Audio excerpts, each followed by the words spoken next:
गुरारेई मेला पंजवा चौपदे एक ओंकार सतगुरु प्रसाद। नैनो नींद पर दृष्ट विकार, श्रवण सोए सुन निंद विचार, रसना सोई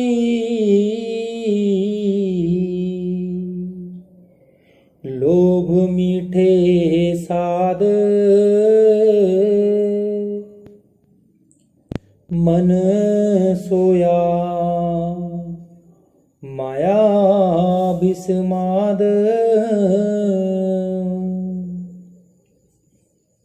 श्री गुरु अर्जुन देव जी दुनिया की फोटो खींचते हुए कहते हैं कि हर एक आदमी के अंदर खंड ब्रह्मांड ब्रह्म पार ब्रह्म ईश्वर परमेश्वर हैं।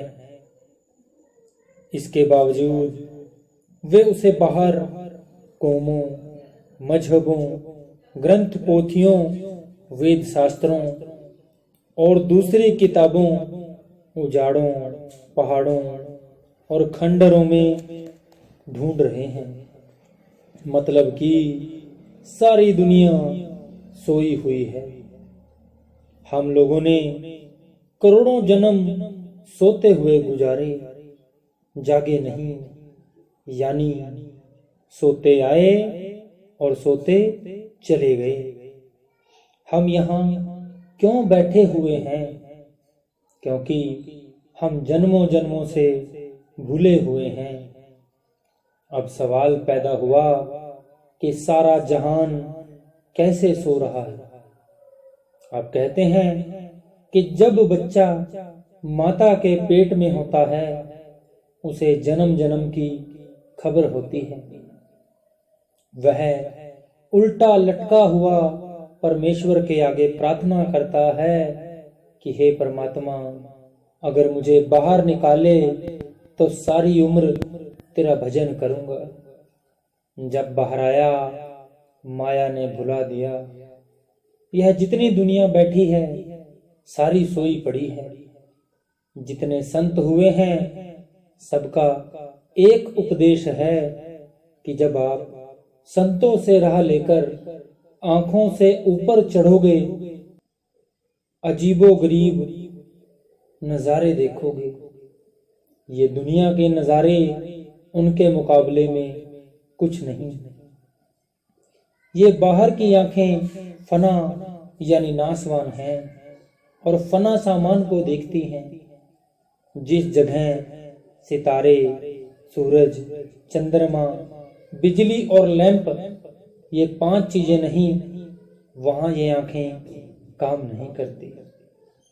इसी तरह इसके अंदर हर वक्त बेशुमार राग रागिनियां और कीर्तन हो रहा है, जिसे सुनने से जन्म मरण खत्म हो जाता है।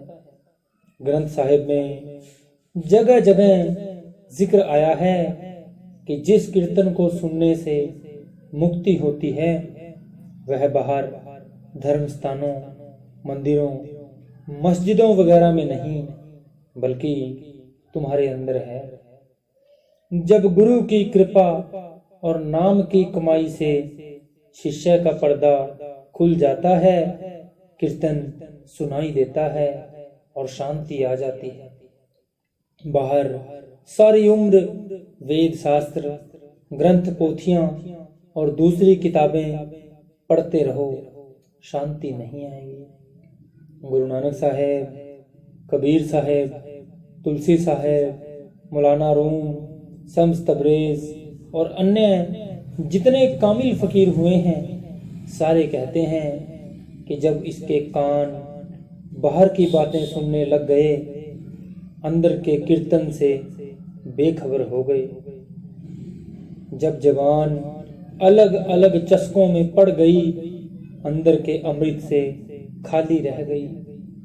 इसी तरह जब आंखें बाहर काले पीले गोरे नज़ारों में पड़कर पाप करने लग गई, अब अंदरूनी नज़ारों को कौन देखे।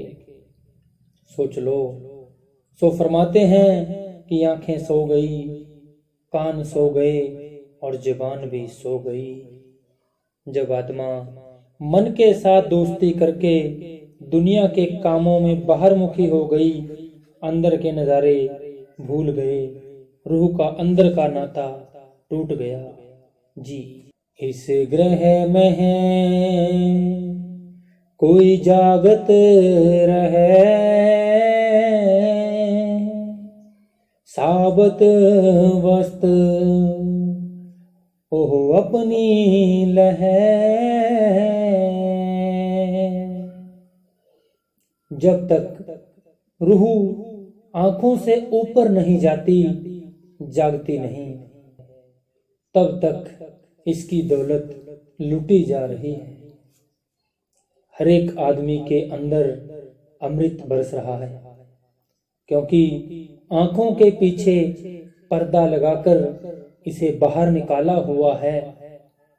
इसलिए इसका अमृत काम क्रोध आदि पी जाते हैं।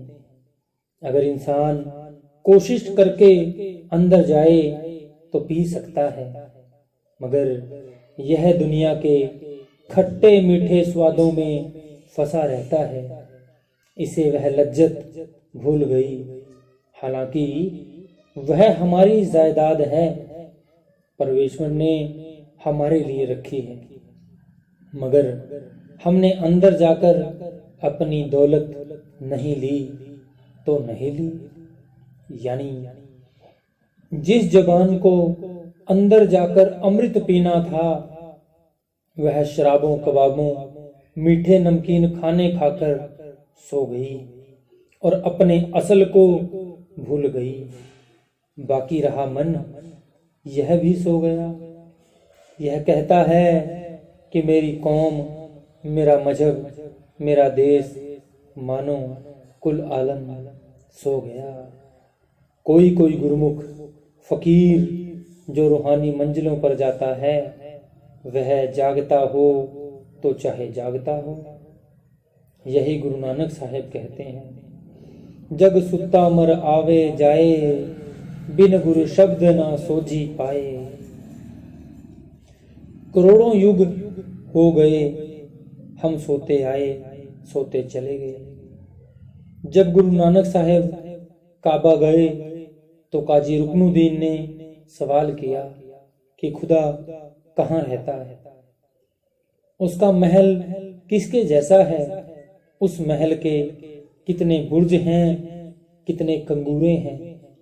इसी तरह और सामान के बारे में पूछा तो गुरु नानक साहेब जवाब देते हैं कि खुदा आदमी के अंदर रहता है। वह जब मिलता है आदमी के अंदर मिलता है। यह शरीर उसका महल है। इसके 12 बुर्ज हैं, एक हाथ और एक हाथ से कोहनी तक, 2 और एक कोहनी से कंधे तक, 3 एक बाह के और 3 दूसरी बाह के, 6 दोनों टांगों के, 12 हो गए। 52 कंगूरे, 20 नाखून और 32 दांत। सारा हाल बताकर फिर आप कहते हैं, ऊपर खास महल पर देवे बांग खुदाए, सुत्ते बांग ना सुन सकन, रहा खुदाए जगाए। चाहे कोई हिंदू है, मुसलमान है या किसी और कौम मजहब का, हर एक आदमी के अंदर गुरबाणी हो रही है, जिसे आप नाम या बांगे इलाही भी कहते हैं। क्योंकि हम सोए हुए हैं, जागते नहीं, इसलिए हम इसे नहीं सुनते और परमेश्वर नहीं मिलता। गुरु नानक साहेब फिर कहते हैं, सुत्ती पही निपाग, बस सुने ना बांगा कोई। कि बांग तो उसके सबके अंदर हो रही है, मगर सारी दुनिया खोटे भाग्य की वजह से सोई हुई है। अब सवाल पैदा हुआ कि उसे कौन सुनता है, तो आप कहते हैं जो जागे सोई सुने, साईं संधि सोए। जिसे कामिल मुर्शद मिल गया, उसकी आंखें भी जाग उठी, उसके कान भी जाग उठे, जुबान भी जाग उठी, इंद्रियां भी जाग उठी और मन भी जाग उठा। उसने अंदर का पर्दा खोलकर नाम की लज्जत ले ली। क्या हिंदू, क्या मुसलमान, क्या सिख, क्या ईसाई, क्या दूसरे मजहब, सबकी दौलत लूटी जा रही है। सारा संसार अंधा आया, अंधा चला गया। अब यह हिंदू मुसलमानों की लड़ाइयाँ, मजहबों की लड़ाइयाँ और अन्य अत्याचार क्यों हो रहे हैं? क्योंकि माया के पदार्थों, शराबों कबाबों की लज्जतों, ऐशो इशरतों, हाट हवेलियों और दुनिया के अन्य सामानों में मन भूल गया है और परमेश्वर की तरफ से सो गया है। क्या कहते हैं कबीर साहिब, कहो कबीर तब ही नर जागे, जब जम का दंड मूंड पर लागे। जब मौत आई और यमदूतों ने कहा कि उठ भाई, तब जागा, यानी दुनिया सोती आई और सोती चली गई। अब सवाल पैदा हुआ कि साबूत पूंजी क्या है, तो गुरु नानक साहिब जवाब देते हैं कि हम वणजारे हैं और वणज करने आए हैं। किसी को 100 साल, किसी को 60 साल, किसी को 50 साल, किसी को 40 साल, किसी को 20 साल की पूंजी मिली है। इस पूंजी से हमें सौदा करना था, यानी अंदर पर्दा खोलकर नाम की लज्जत लेकर अमृत पीकर जन्म मरण खत्म करना था। अपनी रूह का रब यानी परमात्मा के साथ विशाल कराना था। लेकिन हमें फायदा तो क्या उठाना था, अपनी पूंजी भी गंवा गए। जिस वणजारे की पूंजी नाश हो जाए, उससे ज्यादा घाटे वाला कोई नहीं। वो हम बैठे हैं। हम में से कोई 10 साल की पूंजी यानी उम्र लेकर आया है, कोई 20 साल, कोई कितनी, कोई कितनी, मगर हमारी पूंजी बर्बाद हो गई। हमें नफा तो क्या लेना था, घाटे में रह गए। सोते आए और सोते चले गए। मगर अब सवाल पैदा होता है कि वे लूटने वाले कौन हैं? जी, सगल सहेली अपने रसमाती, गृह अपने की खबर न जाती।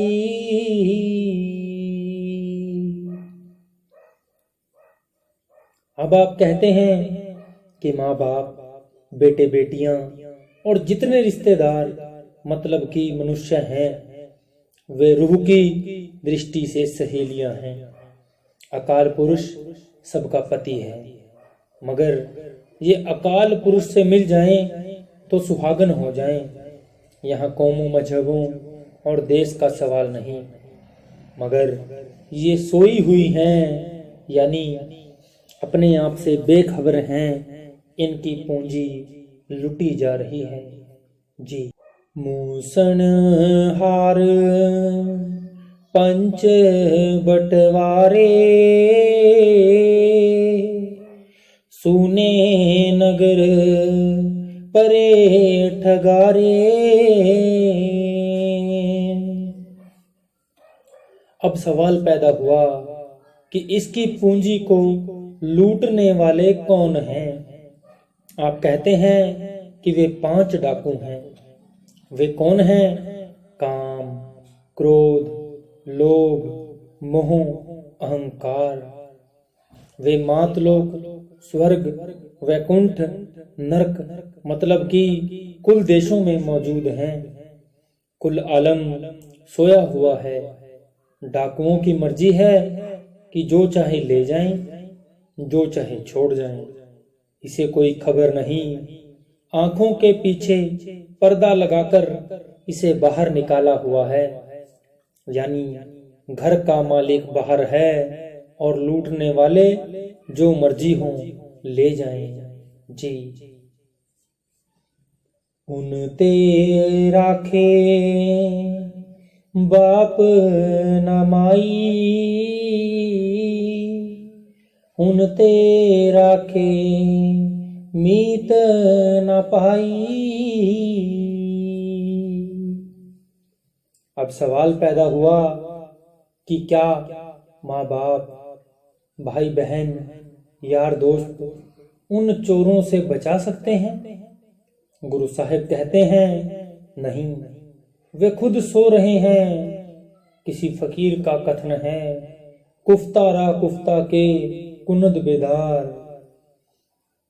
सोए हुए को सोया हुआ किस तरह जगा सकता है? कुल आलम सोया हुआ है और लुटा जा रहा है। इन बुद्धुओं को खबर भी नहीं, हमें इन डाकुओं से छुड़ाने वाला कोई भी नहीं। ना बेटा, ना बेटी, ना माँ, ना बाप, ना कोई रिश्तेदार, ना और कोई जी। दरब सियाणप न ओए रहते, साध संग ओए दुष्ट वस होते। अब सवाल पैदा हुआ कि अगर इंसान इनकी पूजा करे, खुशामद करे, विद्या का जोर लगाए तो क्या वे मानते हैं? आप कहते हैं हरगिज नहीं। रावण 4 वेदों का टीकाकार पंडित था, काम के हाथों तबाह हो गया। गुरु नानक साहिब कहते हैं, पढ़िए जेते बरस बरस, पढ़िए जेते मास, पढ़िए जेती आर जा, पढ़िए जेते सांस। नानक लेखे इक गल, होर होमे चखना चाख। फिर आप कहते हैं, नानक कागद लखमणा, पढ़ पढ़ कीचे पाओ। मस्सू तोट न आवही, लेखन पवन चलाओ। भी तेरी कीमत ना पवे, हों केवड आखा नाओ। पढ़ना और चीज है, मगर नाम कोई और चीज है। सारी दुनिया में काम क्रोध आदि को निकालने और मन को वश में करने की एक ही दवाई है, क्या? नाम की कमाई। और कोई इसका इलाज नहीं। अगर इसे कोई पूरा सतगुरु मिल जाए, वह नाम दे दे और यह उसकी कमाई करे, तो डाकू काबू में आ जाते हैं। वेद शास्त्र, कुरान, ग्रंथ पोथियां और अन्य सारे मजहबी किताबें नाम की महिमा करती हैं, मगर नाम किताबों में नहीं बल्कि आदमी के अंदर है। किताबों में सिर्फ लफ्ज हैं, लफ्ज नाम नहीं। नाम कुल मालिक है। हमारे वेद शास्त्र और दूसरी मजहबी किताबें क्या हैं?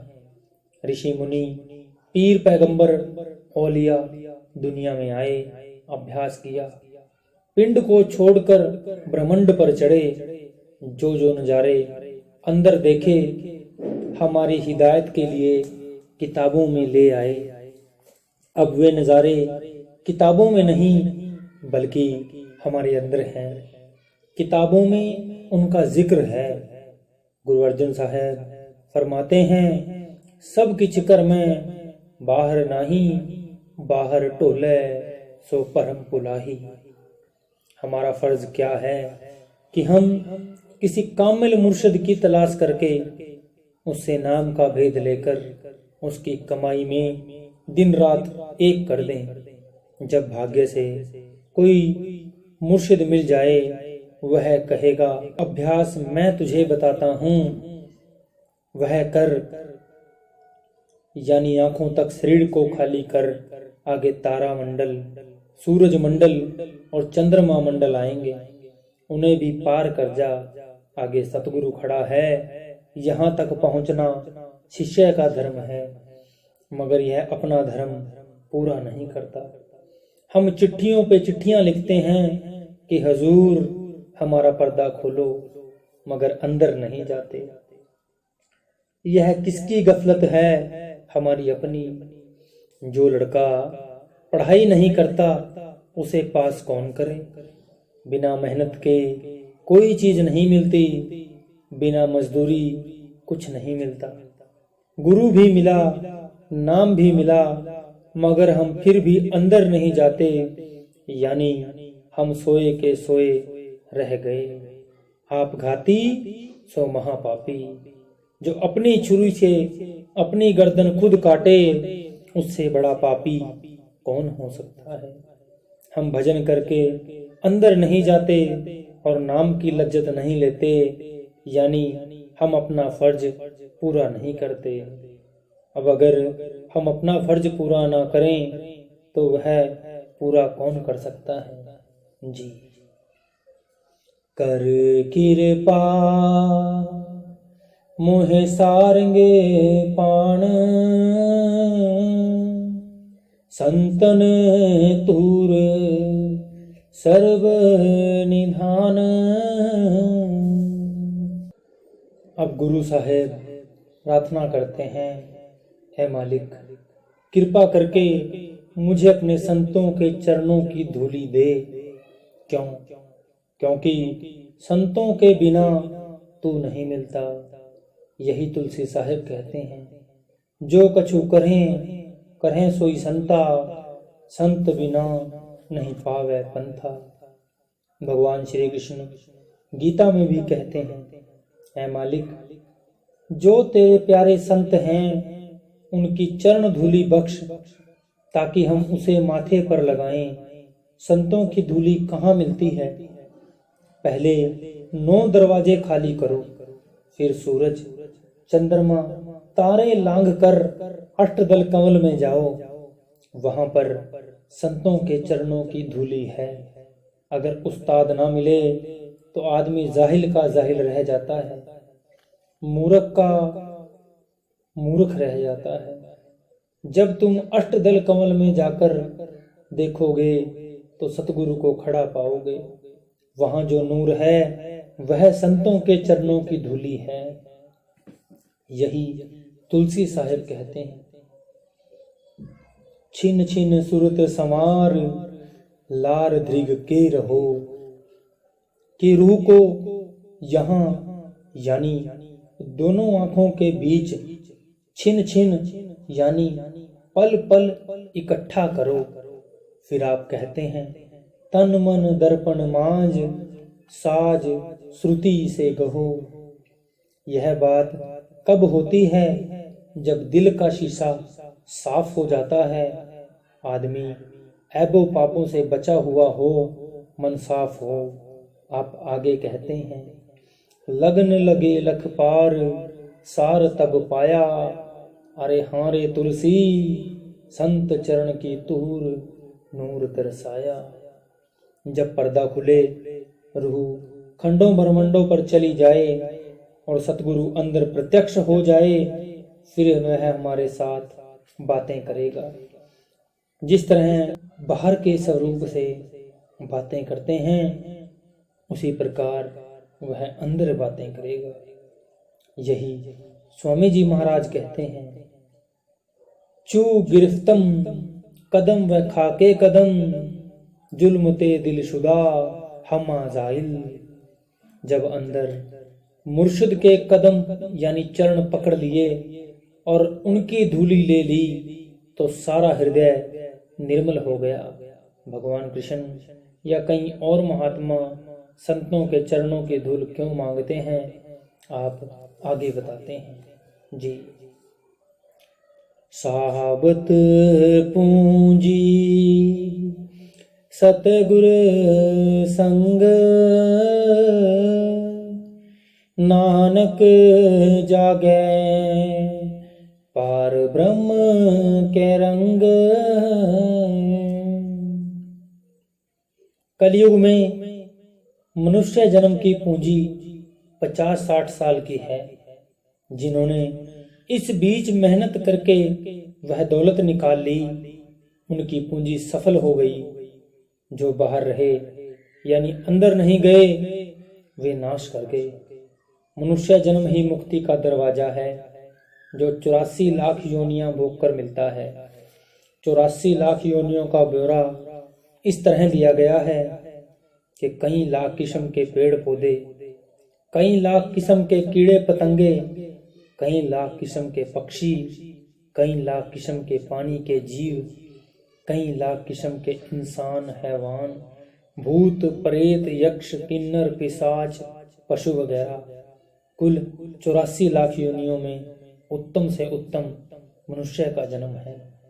यही भाई गुरदास जी कहते हैं, 84 लख जून विच उत्तम जन्म सुमानुष देही। मालिक से मिलाप मनुष्य जन्म में ही है और कहीं नहीं। वेद शास्त्र और दूसरी सारी किताबें कहती हैं कि सिवाय मनुष्य जन्म के और किसी योनि में ज्ञान नहीं हो सकता। अगर हमें मनुष्य जन्म में कोई टीचर मिल गया, उसने राह दे दी, हमने कमाई करके अपना मतलब हल कर लिया, भजन करने के लिए घर बार छोड़ने की जरूरत नहीं, बल्कि घर में रहकर करना है। हाँ, उसमें आलस छोड़ने की जरूरत है। जो आलसी हैं वे भजन नहीं कर सकते। राजा जनक राज करता था, लेकिन वेद व्यास के बेटे सुखदेव और अन्य ऋषि मुनियों ने उसे अपना गुरु बनाया। न कौन छोड़नी पड़ी, न मजहब और न अन्य बाल बच्चे। मेरा तजुर्बा है कि गृहस्थ में महात्मा जल्दी होते हैं। मैं यह नहीं कहता कि जंगलों में शेर नहीं होते, मगर मैंने गृहस्थ में ज़्यादा भजन में तरक्की करते हुए देखे हैं जी। सो जागे जिस प्रभु कृपाल, एह पूंजी सावत तनमाल। कौन जागता है? जिस पर प्रभु दयाल होता है और वह अपनी पूंजी को साबुत ले जाता है। यहाँ कौमों मजहबों का सवाल नहीं, बल्कि मनुष्य जन्म का सवाल है। जिसने कमाई करके पर्दा खोल लिया, उसका मनुष्य जन्म सफल हो गया। अगर तुम अपना फर्ज पूरा करोगे तो गुरु तुम्हें परमात्मा के साथ मिला देगा। वह तुम्हारी बाह पकड़ेगा और तुम परमात्मा की दरगाह में साबुत पूंजी लेकर जाओगे। वह हमें सहजदल कवल यानी मुकामे अल्लाह में ले जाएगा, फिर ब्रह्म यानी अल्लाह में ले जाएगा, फिर पार ब्रह्म यानी मुकामे हु में ले जाएगा।